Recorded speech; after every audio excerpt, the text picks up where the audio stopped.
Hola, soy Daniel Sturen. Bienvenidos a Desde la Sombra. ¿Qué tienen en común el terrorismo internacional, los mercados financieros, creadores del imperio y capitalismo? La droga. Veremos.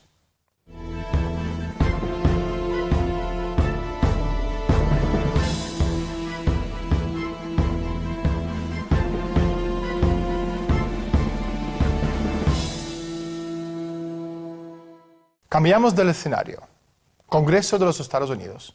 Un acontecimiento extraordinario. Los altos ejecutivos de Hong Sheng se presentaron ante el Comité del Senado sobre Seguridad Nacional y Asuntos Gubernamentales para enfrentarse a las imputaciones por su papel en las actividades delictivas del blanqueo de dinero relacionado con las drogas y el terrorismo. ¿Sorprendidos? Estamos hablando de una empresa fantasma que podríamos denominar la Droga S.A., la maquinaria política mejor organizada del mundo. El cártel, que cuenta con el apoyo logístico de $1 billón cada año en dinero sucio y la protección política de más de un gobierno. Teóricamente, si los narcos quisieran, podrían pagar, por ejemplo, la deuda externa de los Estados Unidos en unos 20 o 25 años. Cártel mundial. Un mundo arcaico y violento. Oscuro y silencioso. Una historia difícil de imaginar.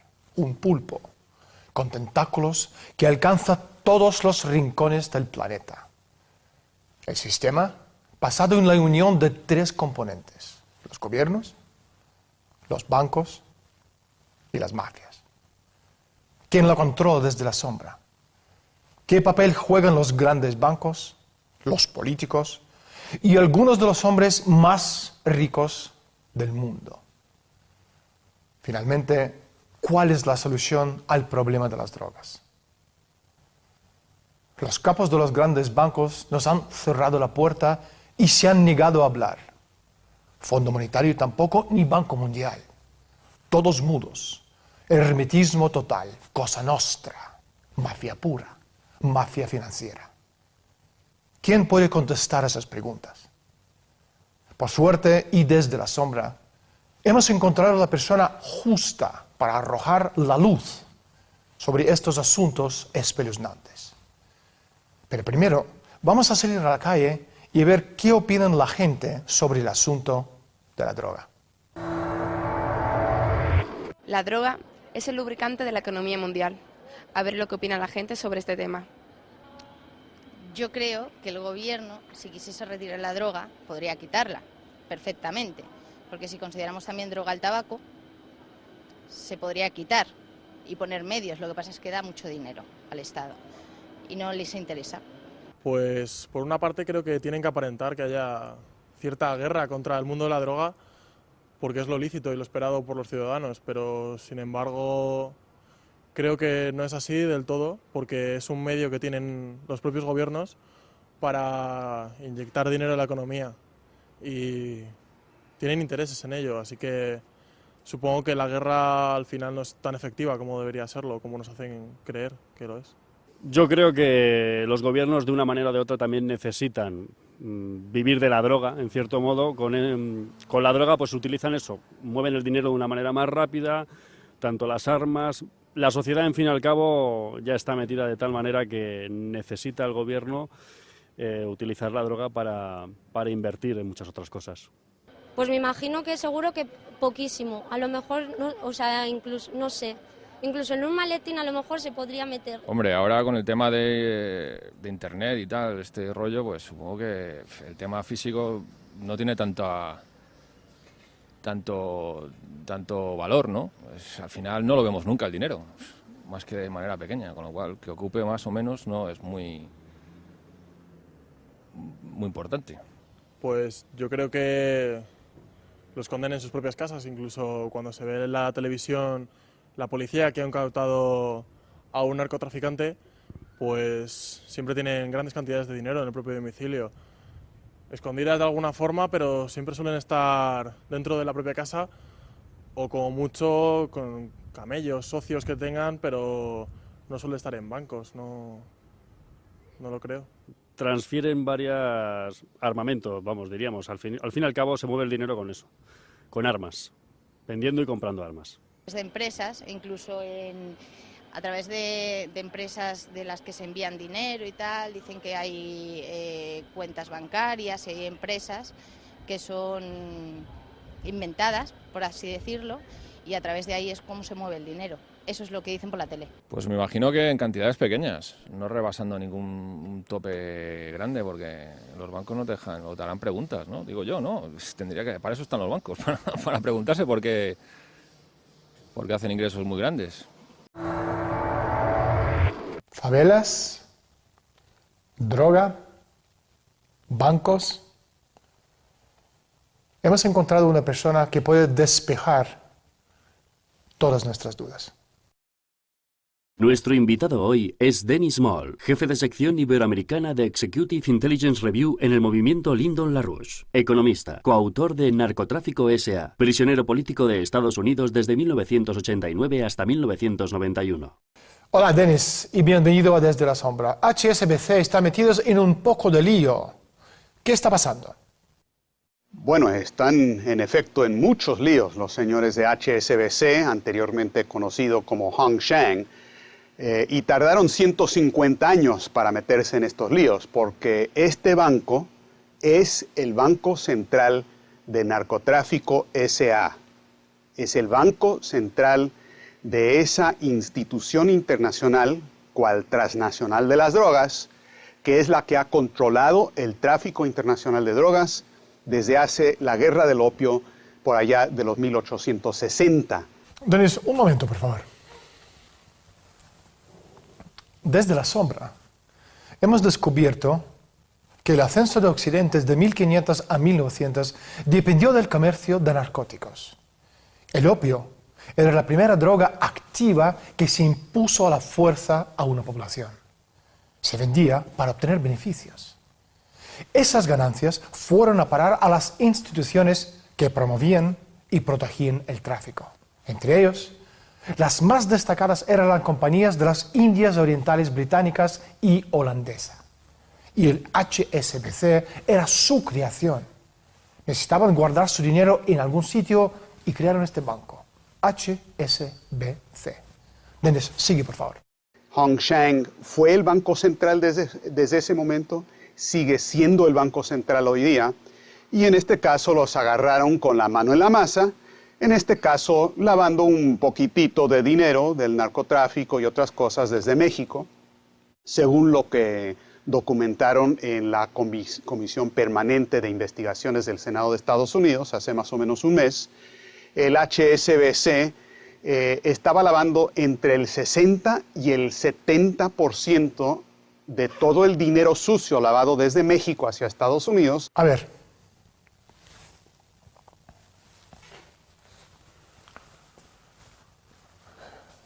¿Cómo pueden tanto dinero atravesar el sistema bancario internacional ante los ojos de las autoridades legales?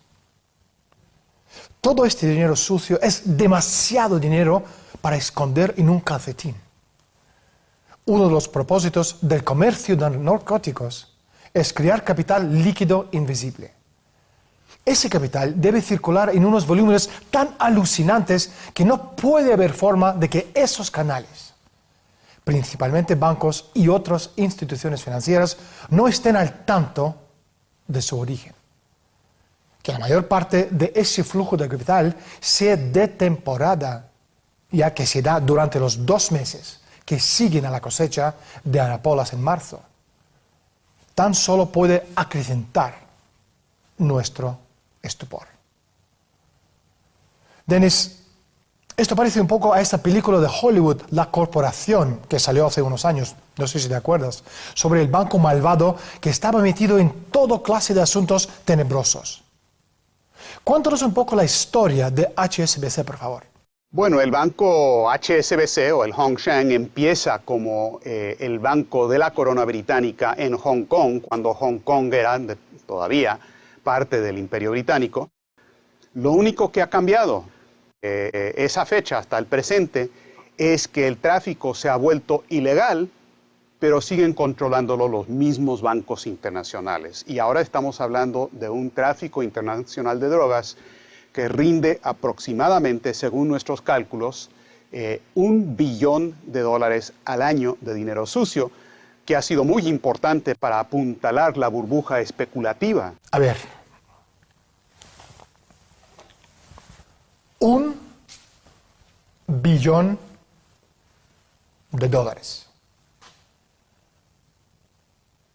¿Qué significa esto en el mundo de las altas finanzas?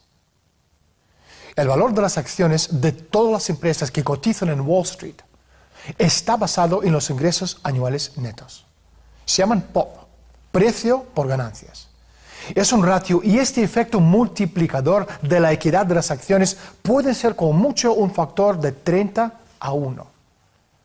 Es decir, por cada $30, 1 es ganancias. De esa forma, por ejemplo, para que los grandes bancos tengan unos ingresos adicionales de $20 millones provenientes del comercio de la droga, el incremento neto de la empresa ascendería a $600 millones. ¿Aún no se cree que las instituciones están realmente implicadas en el negocio de la droga, querido oyente? Dennis Small tiene un magnífico ejemplo para nosotros. Dennis, ¿quién fue a visitarle al portavoz del Raúl Reyes de la FARC en junio de 1999? Bueno, lo que pasó en junio de 1999, se reunieron en la zona controlada por las FARC en Colombia y entregada a ellos por el gobierno en ese entonces, que era narcosimpatizante, una región denominada el Caguán, en la selva, que los que querían legalizar las drogas para poder incorporar todo ese flujo billonario de dinero del narcotráfico legalmente para apuntalar la burbuja especulativa, estaban buscando la legalización. Y entonces hubo una famosa reunión en el Caguán entre el jefe de finanzas de las FARC, Raúl Reyes, con ni más ni menos que Richard Grasso, en ese entonces presidente de la Bolsa de Valores de Nueva York, de Wall Street. Ahora, mucha gente nos ha preguntado, porque en efecto lo difundimos ampliamente para demostrar que el narcoterrorismo internacional, porque el narcotráfico y el terrorismo van de la mano, es lo mismo y van juntos con los intereses financieros como los representados por Grasso. Dennis, Banco Wachovia recicló $480 millones durante 3 años. ¿Tú crees que la crisis financiera ofreció una oportunidad al elemento criminal lavar el dinero o ha sido al revés? La crisis financiera ofreció una oportunidad a los bancos en ingresar mucho más dinero sucio.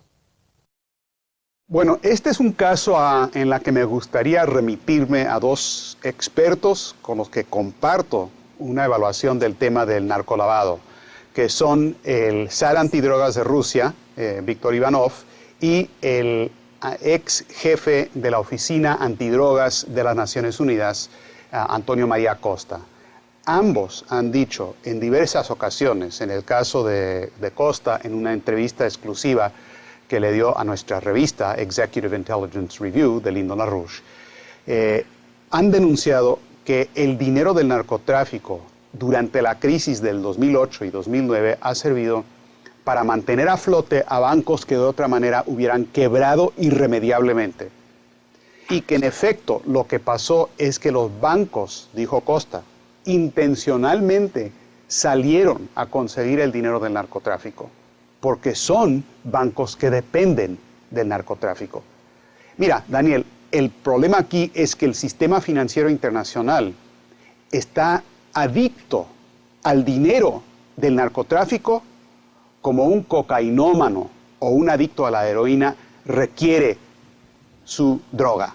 El mundo al revés. Los bancos salen a buscar clientes, pero no cualquier cliente. No clientes como ustedes, sino a los narcoclientes.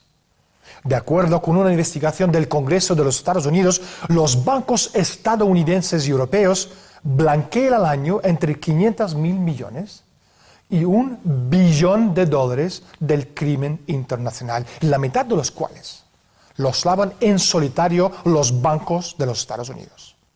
En otras palabras, durante los años 90, los bancos americanos lavaron entre 2,5 y 5 billones de dólares a través de los circuitos financieros estadounidenses. Vamos a volver a hablar con Dennis Small. Dennis, hay gente que a gritos piden legalizar la droga para reducir supuestamente el consumo. ¿Qué les dices? Bueno, la legalización de las drogas ha sido impulsado desde el primer momento por quienes se benefician del narcotráfico, que son los grandes bancos que lo promueven. Y de ahí que George Soros, un gran mega especulador y aliado, asociado a los Rothschilds y otros intereses, ha sido el que más ha financiado los proyectos de legalización de las drogas. Con la legalización de las drogas, lo que ocurriría es un aumento dramático de la producción y el consumo, precisamente reduciendo el precio para garantizar que eso se extienda más. Sería una guerra cultural, una guerra como la guerra del opio, para destruir a la población del mundo y mantenerla sumisa, esclava y estupidizada. Dennis, cambiamos la perspectiva. Afganistán 2012. ¿Por qué tanta reticencia por parte de los Estados Unidos en luchar contra la droga en Afganistán? Porque el gobierno de Estados Unidos, el de Barack Obama, fue colocado en el poder por los intereses británicos asociados con el narcotráfico internacional. La historia nos enseña que los conflictos, por lo menos recientes, la droga, las armas y las agencias de espionaje están entrelazados. Afganistán no es el único caso. El Salvador, 1982. La CIA usa las ganancias del tráfico de drogas para generar fondos para pagar a las contras de Nicaragua. El Congreso estadounidense niega proporcionar más fondos. Bill Casey, el director de la CIA, en contra del deseo del Congreso, busca de forma desesperada dinero para financiar la guerra ilegal. Entra el coronel Oliver North, del Consejo Nacional de Seguridad. North se convierte en el punto del eje del tráfico de drogas para recaudar fondos para las contras. Pero hay mucho más. Operación X, informe publicado por la ONU, un documento de 40 páginas, una cronología de un plan top secret del gobierno francés en Vietnam. Desesperadamente cortos de dinero, la inteligencia francesa puso en marcha la Operación X, un plan de narcotráfico tan clandestino que solo los más altos mandos franceses y los funcionarios del gobierno vietnamita sabían que existía. Como parte del plan, el Comando Central Aéreo fue utilizado no solo para financiar la operación, sino también para facilitar el procesamiento y la distribución de su producto final, el opio. El gobierno de los Estados Unidos, a través de coronel Lansdale, descubrió la operación y una vez que los franceses perdieron la guerra y dejaron Vietnam, el gobierno americano se hizo cargo de las rutas de las drogas y el narcotráfico. Al final, la guerra de Vietnam se trataba de controlar el comercio de drogas en el sudeste asiático y no de detener el maldito comunismo. De hecho, a finales de 1960, el tráfico de drogas se ha convertido en un instrumento de la política exterior del gobierno americano. La financiación ilícita parece no tener fin. ¿Cuánto tiempo durará? Yugoslavia, Croacia, Kosovo, Chechnya, Azerbaiyán, hoy día Siria, Libia, los conflictos africanos. ¿Quién los financia? ¿Cómo tienen los rebeldes o luchadores por la libertad o simplemente marionetas del poder acceso a un arsenal de tanta potencia? ¿Quién las puso en sus manos? ¿Quién se esconde en la sombra?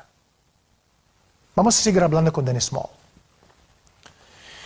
Dennis, ¿cuánto dinero se lavó a través de la campaña del presidente o en aquella época candidato Obama en el año 2008?